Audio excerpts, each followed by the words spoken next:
Graça e paz, abençoados. Vamos falar aqui um novo tema que diz: errais por não conhecer as Escrituras e nem o poder de Deus. Errais por não conhecer as Escrituras e nem o poder de Deus. Então, para iniciar, vamos estar falando aqui sobre Oséias. Vamos iniciar em Oséias. Abra sua Bíblia no livro de Oséias, você que pode. Capítulo 4, no verso 6. Vamos iniciar aqui um pontapé. Diz aqui. Oséias capítulo 4, no verso 6. Diz assim: o meu povo foi destruído porque lhe faltou conhecimento. Porque tu rejeitaste o conhecimento, eu também te rejeitarei, para que não sejas sacerdote diante de mim, visto que esqueceste esqueceste da lei do teu Deus, também te esquecerei dos teus filhos. Então Deus aqui está falando, né, para o povo e o sacerdote, e dizendo que o povo tem sido destruído porque lhe faltava conhecimento. O povo de Israel e Judá, né, estava sofrendo porque lhe faltava conhecimento. Que conhecimento é esse? É de astrologia, de culinária, de ciência, de matemática, de quê? De tecnologia? Nada disso. Esse conhecimento é conhecimento da vontade de Deus, em conhecer a perfeita vontade de Deus. Quando conhecemos a perfeita vontade de Deus, nós não vivemos como cego. Jesus, uma certa vez, ensinando, ele diz lá no livro de Mateus, e diz assim, ó: não pode um cego guiar outro cego, porque ambos cairão no abismo. E quando a pessoa não busca o conhecimento de Deus, ela fica no achismo, ela fica tateando como cego, tateando os caminhos para poder achar, tentando acertar. Esta é a pessoa que não busca conhecer, cada vez mais se aprofundar dentro das Escrituras, do conhecimento da vontade de Deus. Porque nós ensinamos, nunca vamos estar 100% perfeito, mas na busca nós vamos nos aperfeiçoando, vamos nos aproximando cada vez mais de uma verdade perfeita. Por isso que Jesus falou aos discípulos: examinai as Escrituras, porque vós tendes nela o cuidado de ter a vida eterna. Então, as Escrituras tinham que ser examinadas. Jesus, quando moço, ele ia para o templo e lia as Escrituras. Estava entre os doutores da lei, ele lia, passava o dia no templo, a sua mãe e seu pai procurando, e quando foram, encontraram ele lá no templo, lendo e ensinando já, de tanto que ele lia as Escrituras. Então a palavra não pode ser desprezada.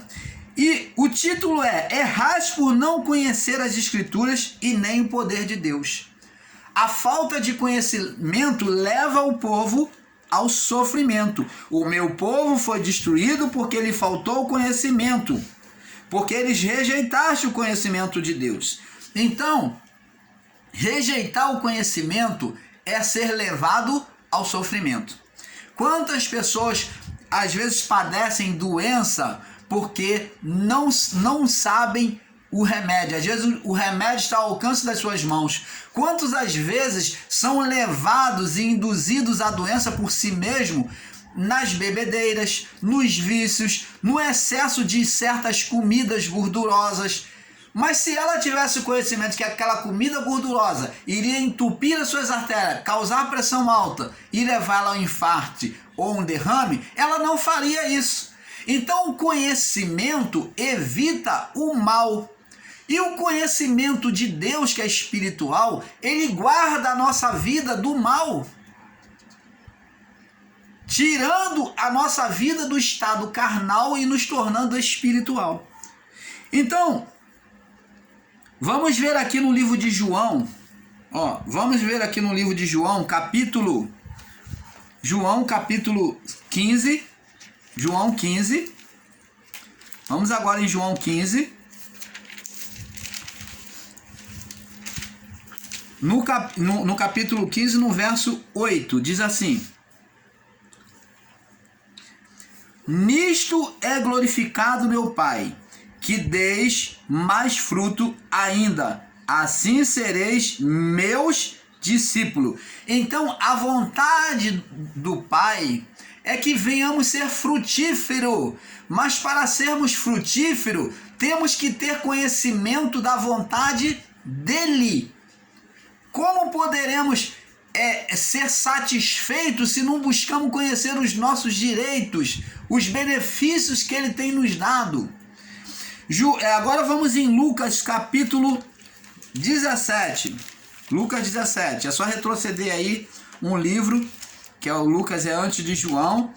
Lucas 17, no verso 1 e 2. Diz assim: Disse aos discípulos: é impossível que não venham os escândalos, mas ai daquele por quem vem. Melhor lhe fora que lhe pusessem uma morte de atafone e fosse lançado no mar dos que fazem tropeçar os pequeninos. Então preste atenção, a pessoa que não tem o conhecimento, ela é enlaçada, aqui está falando que ela é enlaçada por doutrinas errôneas e ela vem ao sofrimento, aos escândalos.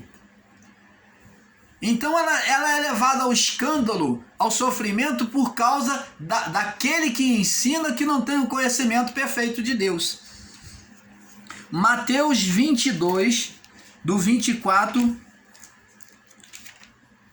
Mateus 22, do 24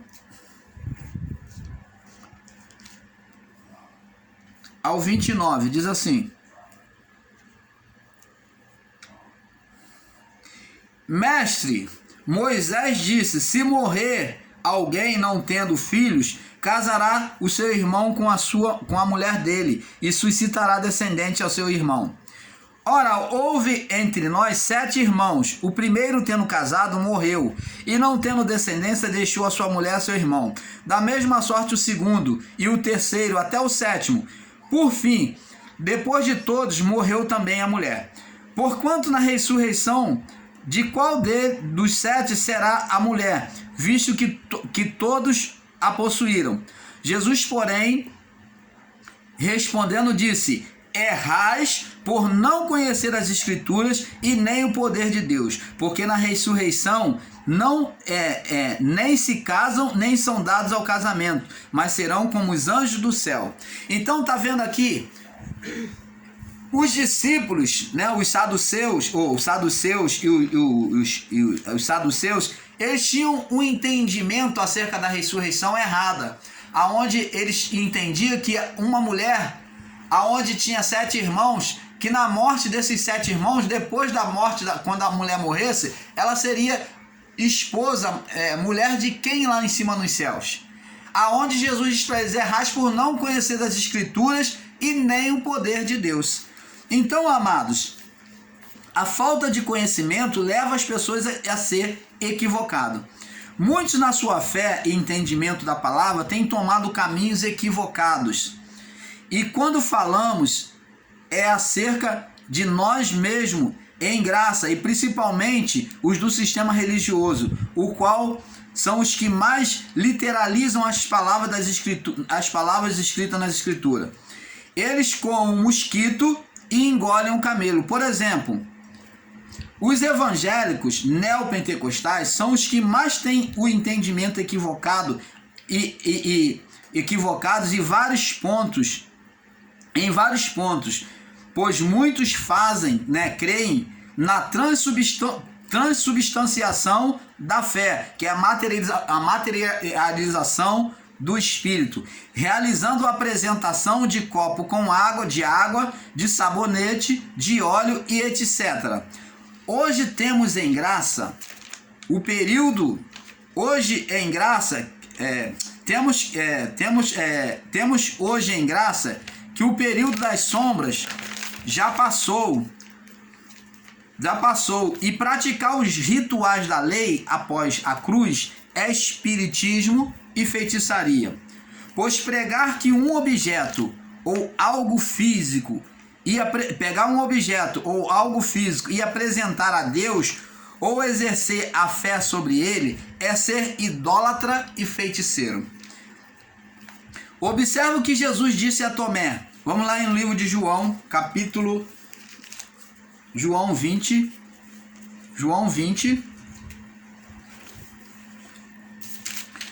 no verso 29.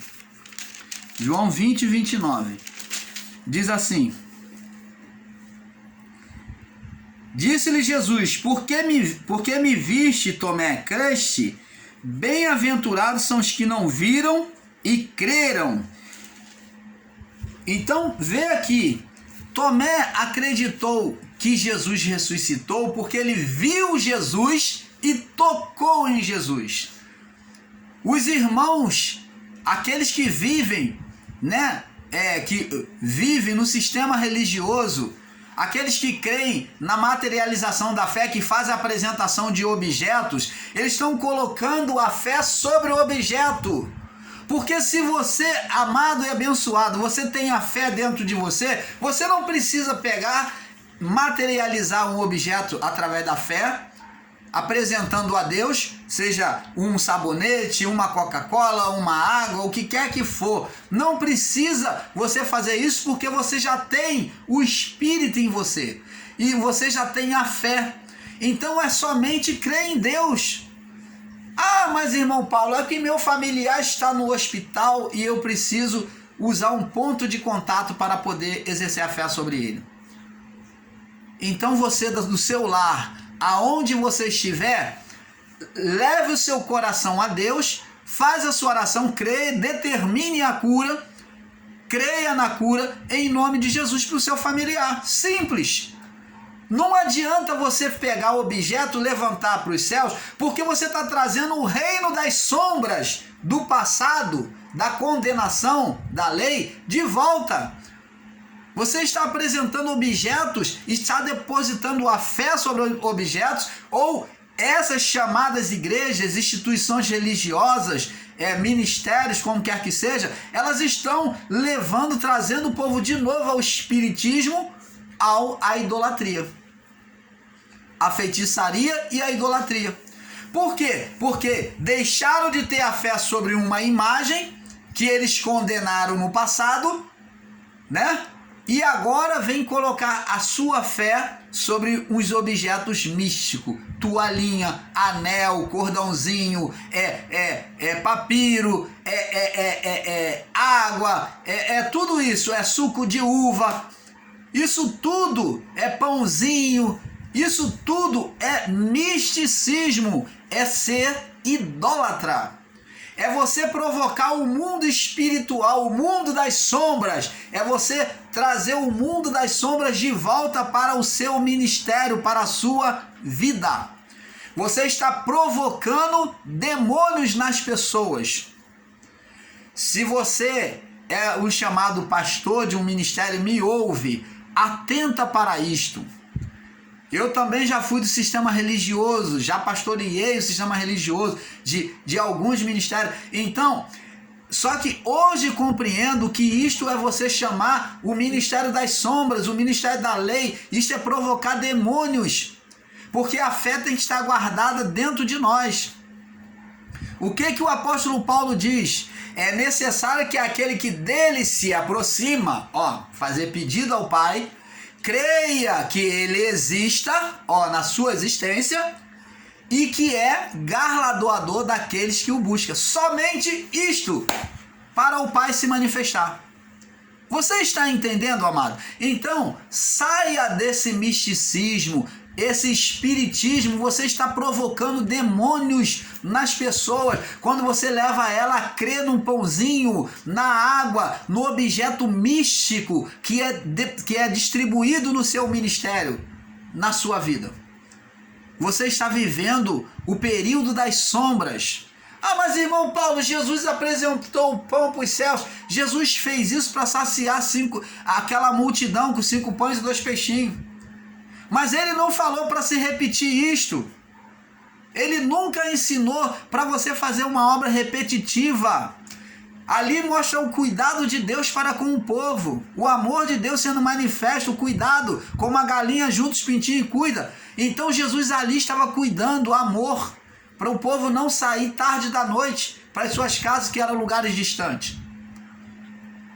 Você está entendendo, amado?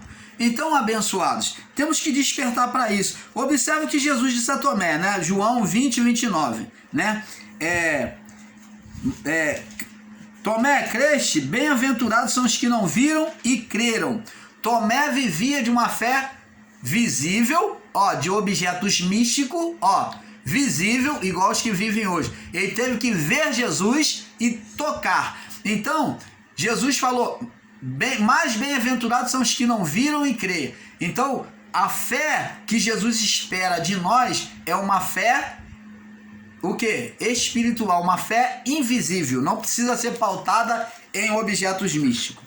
Observe que Jesus disse a Tomé, João 20, 29. O que Jesus vem trazer a nós é uma fé abraâmica. Você vê, Deus pediu o filho a Abraão, prometeu a Abraão dar a ele, tornar a geração dele inúmera, incontável como as estrelas do céu, como a areia do mar, e Abraão creu. E a partir daí, Abraão, tudo que Deus pedia, Abraão se sujeitava, ele obedecia. Ele praticava a sua fé. Mas Abraão não viu a sua geração, mas ele creu.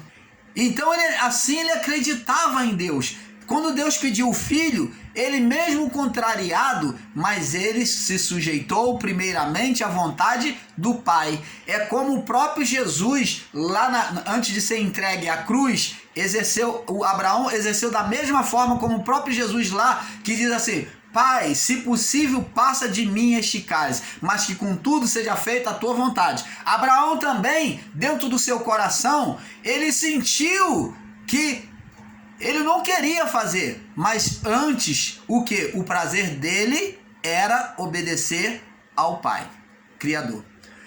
Ele priorizou o pai. Então o pai disse: Abraão, não faça mal ao menino, porque agora sei que tu me amas, que o teu amor a mim está em primeiro lugar do que ao seu filho.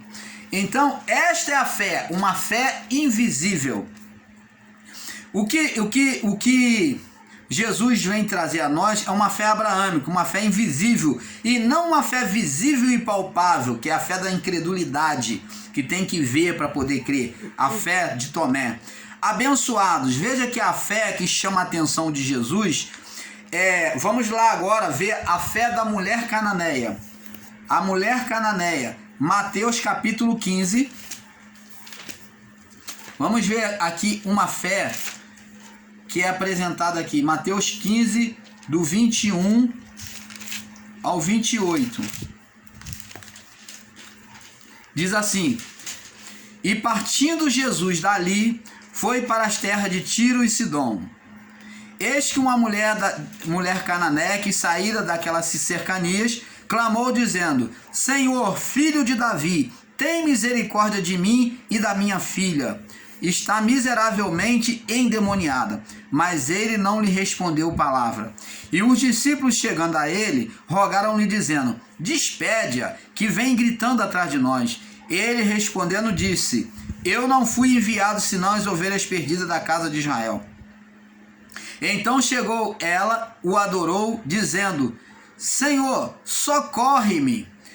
Ele, porém, respondendo disse: Não é bom pegar o pão dos filhos e deitá-lo aos cachorrinhos. E ela disse: Sim, Senhor, mas também os cachorrinhos comem das migalhas que caem da mesa dos seus senhores.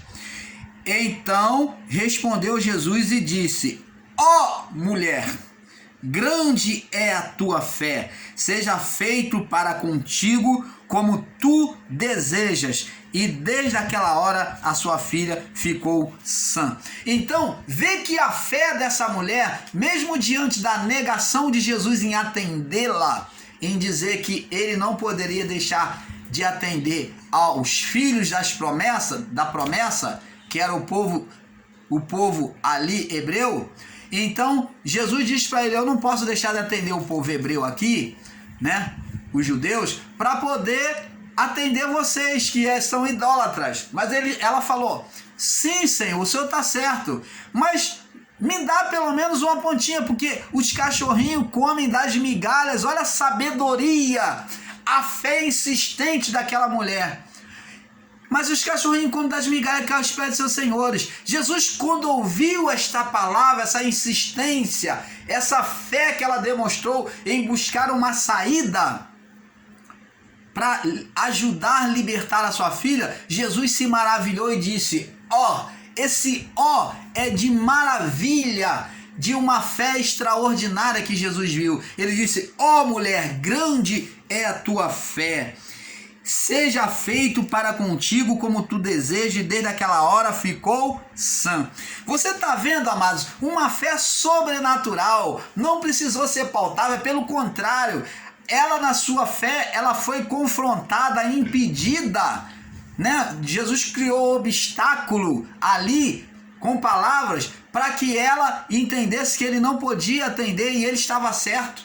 Mas ela lutou, insistiu. É uma fé combatente, uma fé que reluta em não aceitar a condição que estava. Então Jesus foi lá e abençoou. Então, amados, temos que compreender aqui uma fé sobrenatural, que é da mulher cananeia, uma fé.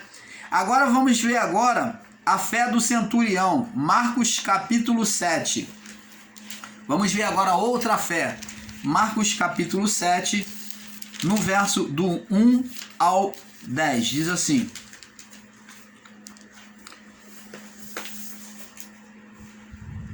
deixa eu ver aqui, Marcos 7, do 1 ao 10.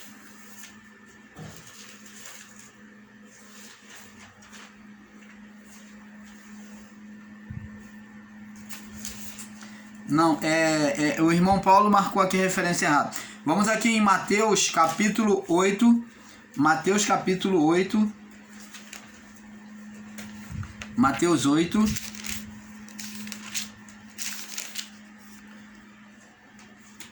No verso 5, é o verso 5. A fé do centurião, servo de um centurião. Isso.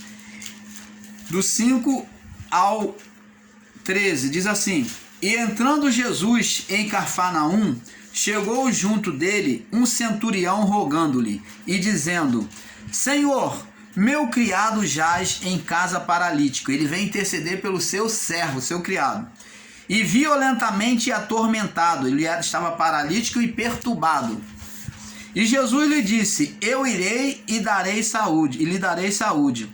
O centurião respondendo disse: olha só que maravilha, observa: Senhor, não sou digno de que entres em meu telhado, na minha casa, mas dize somente uma palavra e o meu criado há de sarar. Pois eu também sou homem sobre autoridade, tenho soldado as minhas ordens, e digo a este vai e ele vai, e digo a outro vem e ele vem, e ao meu criado faz isso, ele faz. E maravilhou-se Jesus ouvindo isto, e disse aos que o seguiam: em verdade vos digo, nem mesmo em Israel encontrei tanta fé.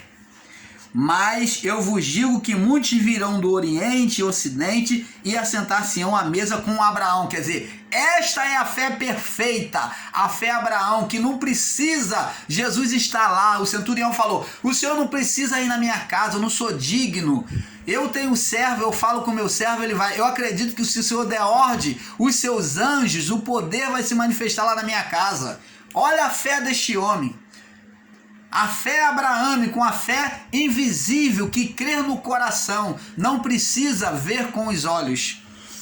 Mas eu vos digo que muitos virão do Oriente e do Ocidente assentar-se-ão à mesa com Abraão, com Isaque e Jacó, no reino dos céus. E os filhos do reino serão lançados nas trevas exteriores, dali haverá choro e ranger de dentes.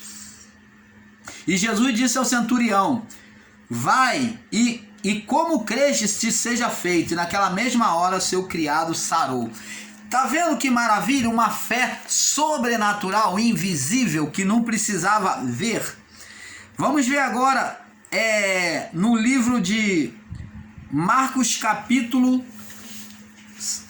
2, né? Depois de Mateus vem Marcos capítulo 2, no verso do 1 ao 12, fala sobre o paralítico do telhado. Vamos ver agora uma fé exercida aqui. Diz aqui, do 1 ao 12. Deixa eu ver, eu acho que está errado. Marcos capítulo 2, é isso mesmo. Capítulo 2, do 1 ao 12, diz assim: E alguns dias depois, entrou outra vez em Cafarnaum e soube-se que estava em casa. Souberam que ele estava numa casa. E logo que se ajuntaram tantos que nem ainda nos lugares junto à porta cabiam, podia entrar. E anunciava-lhes a palavra. E vieram ter a ele conduzido um paralítico trazido por 4. E não podendo se aproximar da porta, né, dele, por causa da multidão, descobriram o telhado onde estava e fazendo um buraco, baixaram o leito em que jazia o paralítico. E Jesus, vendo a fé deles, disse ao paralítico: Filho, perdoados estão os teus pecados. E estava ali assentado alguns dos escribas que arrazoaram em seu coração, dizendo: Por que diz este assim, esta blasfêmia? Quem pode perdoar pecados senão Deus? E Jesus, conhecendo logo em seu espírito que arrazoavam entre si, lhe disse: Por que arrazoais essas coisas em vosso coração? Qual é o mais fácil dizer ao paralítico: Estão perdoados seus pecados? Ou dizer-lhe: Levanta e toma o teu leito e anda?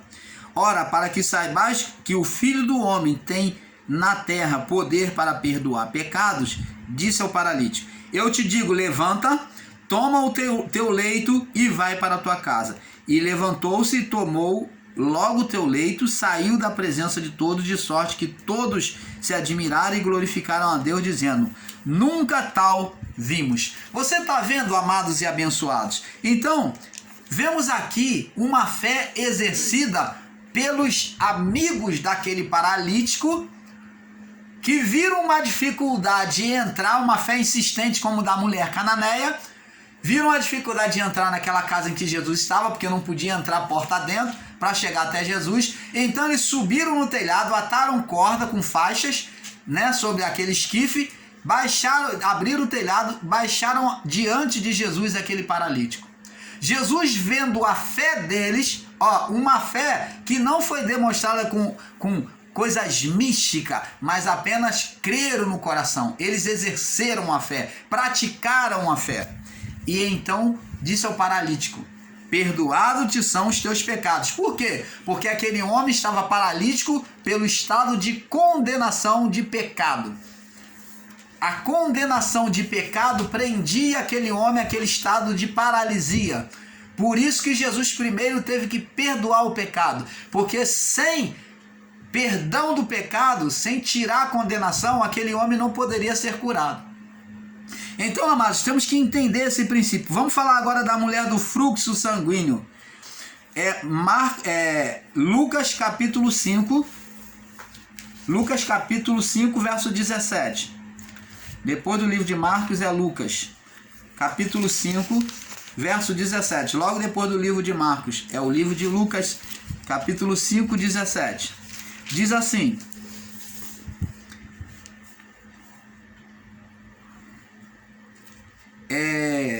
Lucas, capítulo 5, do 17 ao 26. Diz assim: esse é o mesmo, né? É a cura do paralítico. Então, vamos falar aqui.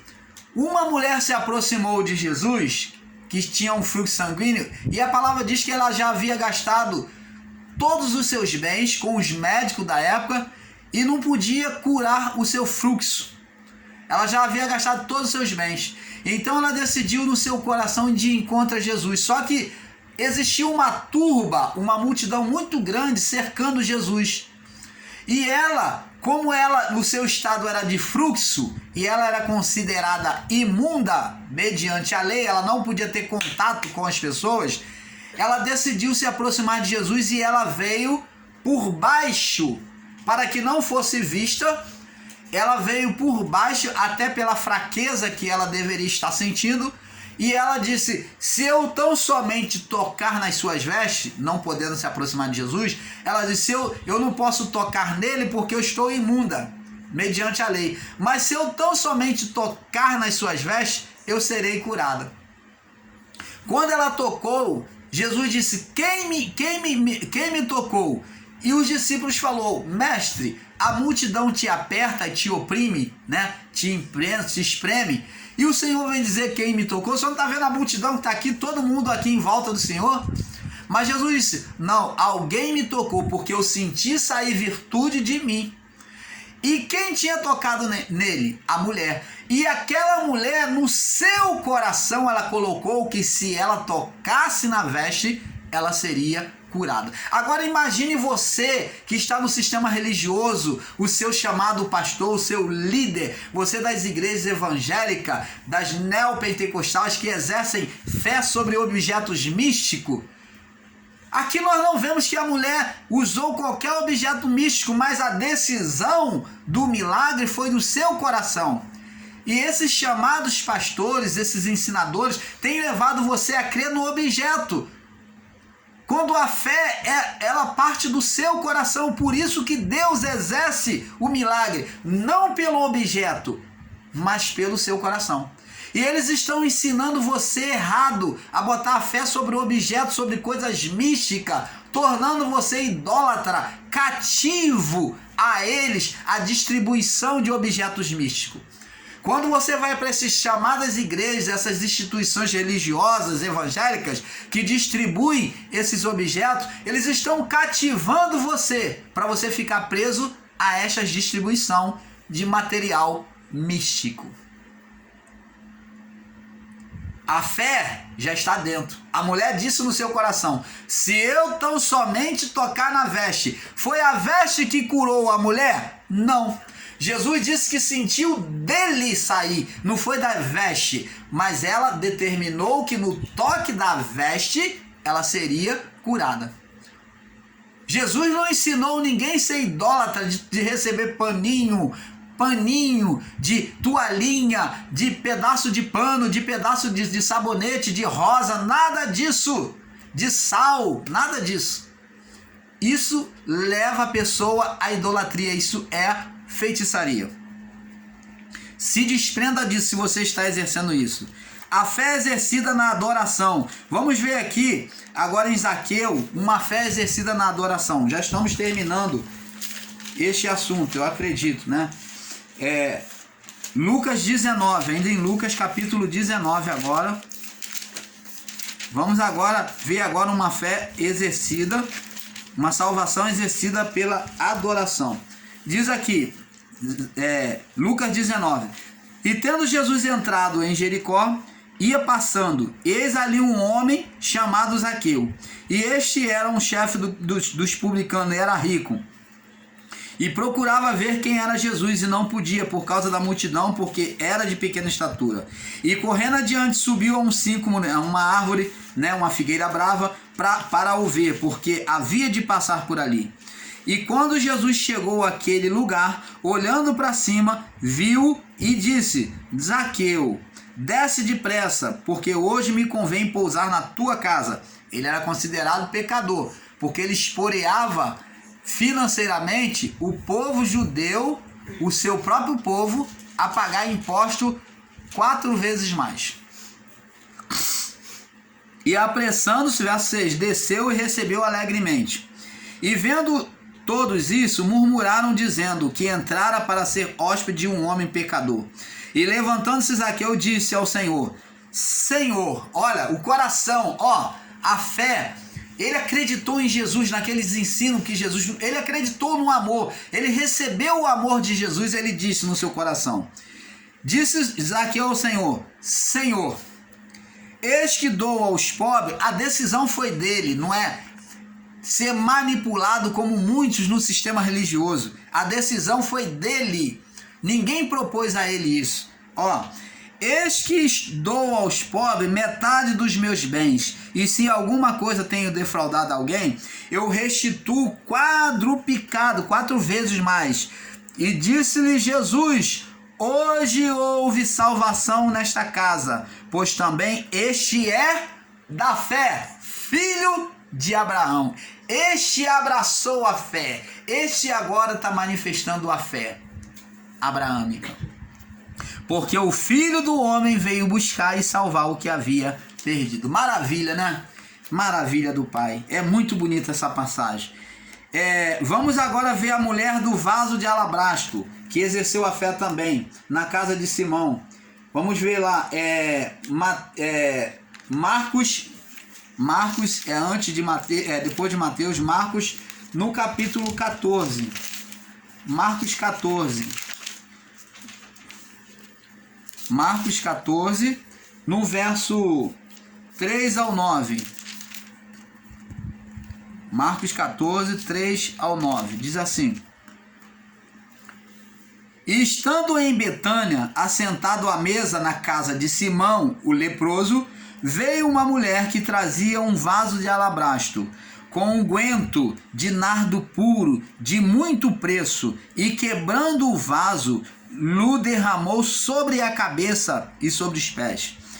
E alguns que em si mesmo se indignaram e disseram: por que fez esse desperdício de unguento? Um desses era Judas Iscariote, interessado no dinheiro, porque podia vender-se por mais de 300 dinheiro e dá-lo aos pobres, e murmuraram contra ela.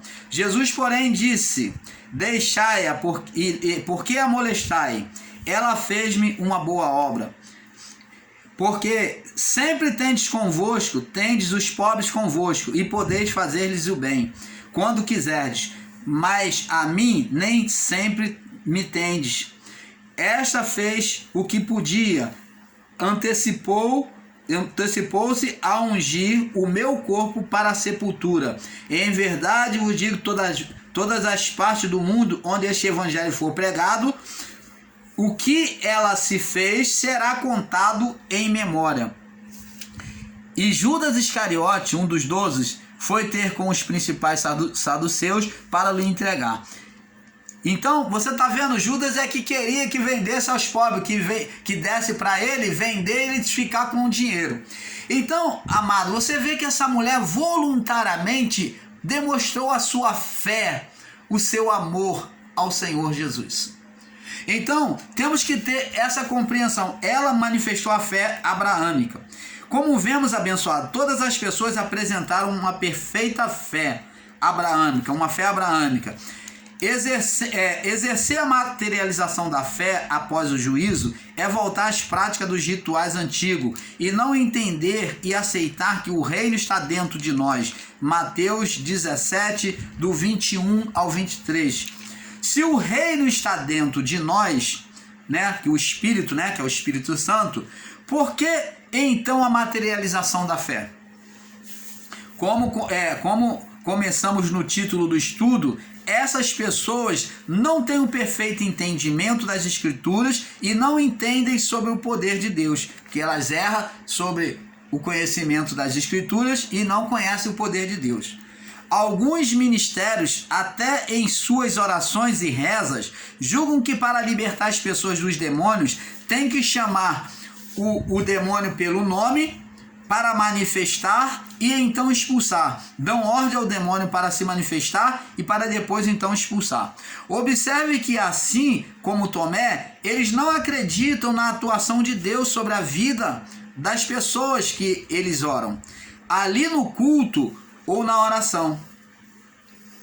Se não houver manifestação de demônios. Então, nesses cultos das igrejas evangélicas, do sistema religioso, da neopentecostais principalmente, eles oram e chamam o nome, mandam o demônio manifestar, para que eles então possam dizer e acreditar que houve uma libertação. Seria isto verdade? Não. Para Deus isto é uma incredulidade, porque eles só acreditam se vê o demônio manifestar. Eles fazem entrevista com o demônio, ouvem a voz do demônio, quando a palavra de Deus diz que a palavra que procede da boca do Pai é que nós devemos ouvir. né? Nem só de pão viverá o homem, Jesus falou, mas de toda palavra que procede da boca do Pai. Então, nesses ministérios, o demônio ele é ditador, ele que fala, eu que faço isso, eu que faço aquilo. Esses espíritos se manifestam, eles que são ditadores, e os seus líderes acreditam na palavra do demônio entrevistado. Você vê o grande perigo que esses ministérios estão vivendo, sendo alimentada por palavras de demônio, não por palavra de Deus, não crendo, não tendo fé. São mais incrédulos do que aquele que não tem o evangelho, porque eles são manipulados por demônios. Os demônios são os ditadores, eles é que dizem o que estão fazendo, o que vai fazer, e os seus líderes passam isso para o povo. Levam as pessoas a acreditar no demônio e não em Deus, distribuindo coisas místicas, objetos, para que as pessoas tenham uma fé. Fé essa que será uma fé imperfeita. Então, amados e abençoados, veja que as manifestações de demônios se tornam, na manifestação, os demônios é que se tornam maestros desses cultos. Então, eu chamo você a atenção para que você desperte para essas coisas. O canal Luz da Graça chama a atenção para que você desperte, porque isto não é fé perfeita em Deus, mas uma fé irracional, uma fé sem perfeição, uma fé com deturpação, com equívocos. Então, amados, receba o melhor do Pai. Como o canal Luz da Graça diz, é um pouco aqui, um pouco ali. Eu desejo a paz a todos. Que o amor de Deus, que excede todo o coração e entendimento, esteja no coração de cada um de vocês. Paz.